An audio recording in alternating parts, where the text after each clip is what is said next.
감정 조율에 대해서 우리가 이야기를 하면서 감정에 대해서 그러면 좀 더 이해를 해볼까 하는데요. 뇌과학적인 접근에 대해서 함께 이야기를 나눠보도록 하겠습니다. 여러분들 뇌과학이라는 말씀에 대해서도 참 많이 이해하고 계실 거라는 생각도 들고 요즘에 이야기를 많이 하고 있지요.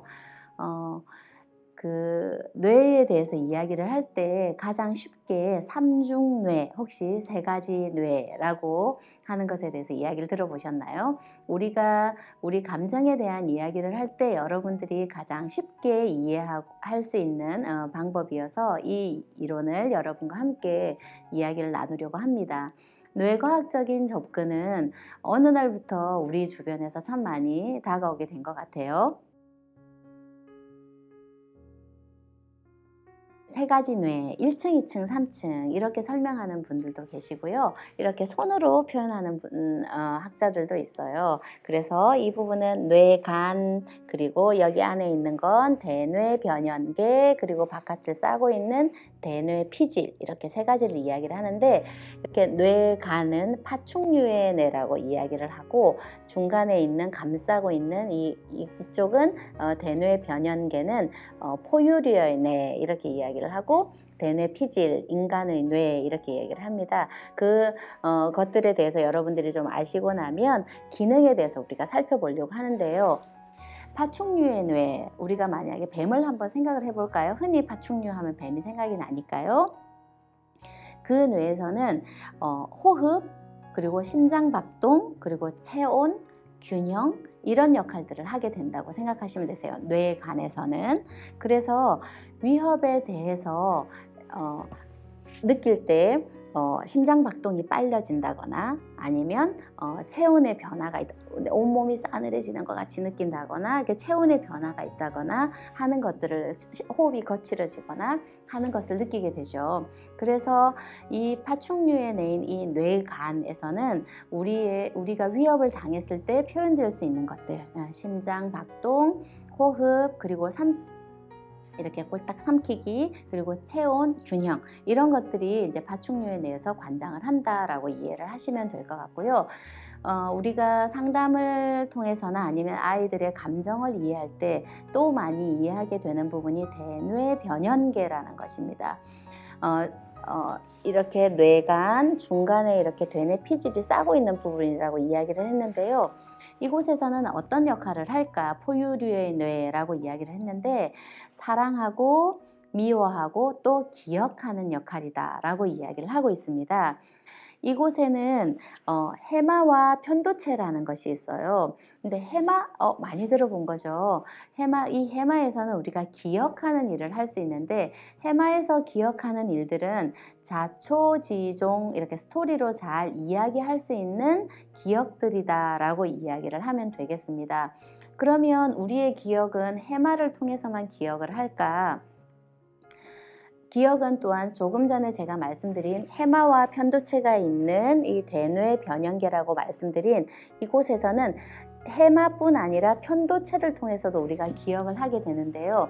왜냐하면 이 편도체는 무슨 일이 일어났을 때 깜빡깜빡 경보를 일으켜주는 곳입니다. 그래서 무슨 일이 일어났어요? 무슨 일이 일어났어요? 라고 알려주는 곳인데 예를 들면 저기에 연기가 나요. 그러면 불이 나서 연기가 날 수도 있고 아니면 다른 안개가 연기처럼 보일 수도 있잖아요. 근데 이 편도체는 그냥 연기는 위험해 라고 생각을 이제 할 수는 있는 거죠. 해마는 기억을 관장하는 곳인데 해마는 원래 태어나면서부터 있는데 그것이 제대로 기능을 시작하는 시간은 24개월에서 36개월이 지나서입니다. 그래서 여러분들이 어린 시절을 한번 기억해 보세요 라고 하면 나는 어린 시절이 그렇게 기억이 나지 않는데 5살 땐가? 이렇게 이야기를 하세요. 아니면 3살 땐가? 4살 땐가? 맞습니다.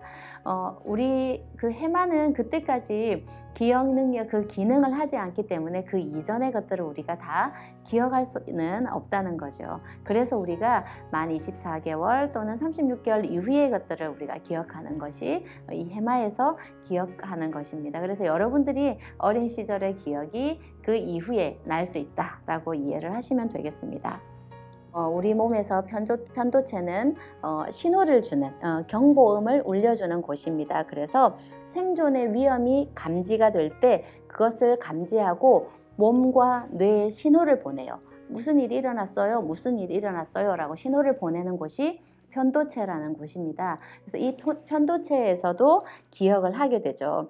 그런데 우리가 기억에는 없는데 기억이 되는 것들이 있죠. 기억에는 없지만 기억이 되는 것들은 그러면 어디에 그러면 저장이 될까? 이 편도체와 몸에 저장이 된다는 것입니다.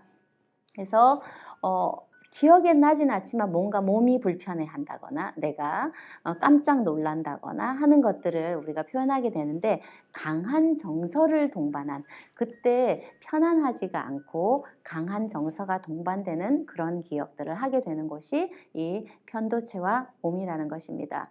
우리의 기억력은 스토리를 이야기할 수 있는 해마뿐 아니라 편도체와 그리고 몸이 기억한다.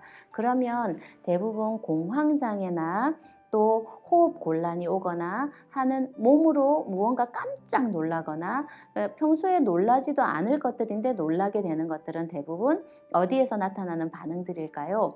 몸이 기억하는 것 또는 편도체에서 기억하는 것이라고 알 수 있겠죠. 그런 경우에는 우리 몸에 무엇인가 위험하다라고 이제 신호를 보내는 역할을 하는 편도체 역할이 있기 때문이다라고 생각을 하시면 되겠습니다. 편도체는 우리 몸에 경보음을 울려주는 곳이라고 했는데 그것이 오작동이 나면 공황장애가 일어난다라고 이해를 한번 해볼까요? 오작동이라는 건 우리가 연기가 났을 때 실제로 불이 났을 때도 경보음이 울릴 수 있는데 그 비슷한 것만 봐도 이게 그건가 하고 놀래서 똑같이 느끼게 되는 것.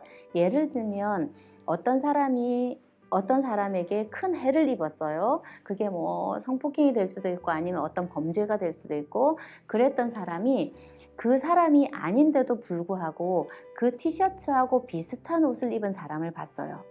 그때 뭐가 경보음을 울려줄까요? 편도체에서 경보음을 울려주는 거예요. 근데 그 사람이 그 사람일까요? 아닌데도 불구하고 경보음이 울린다는 겁니다. 그때 이 사람은 그때 사건을 경험했던 것과 똑같은 경험을 하게 되는데 이 재경험을 경험하게 되는 것이 이제 그 외상 후에 스트레스 반응으로 나타나게 되는 것이죠. 그 사람과 비슷한 옷, 그때가 되면 또다시 그게 작년 이맘때 그때 그 시기가 비슷하게 되기만 해도 내 몸이 이미 반응을 하게 되는 거죠.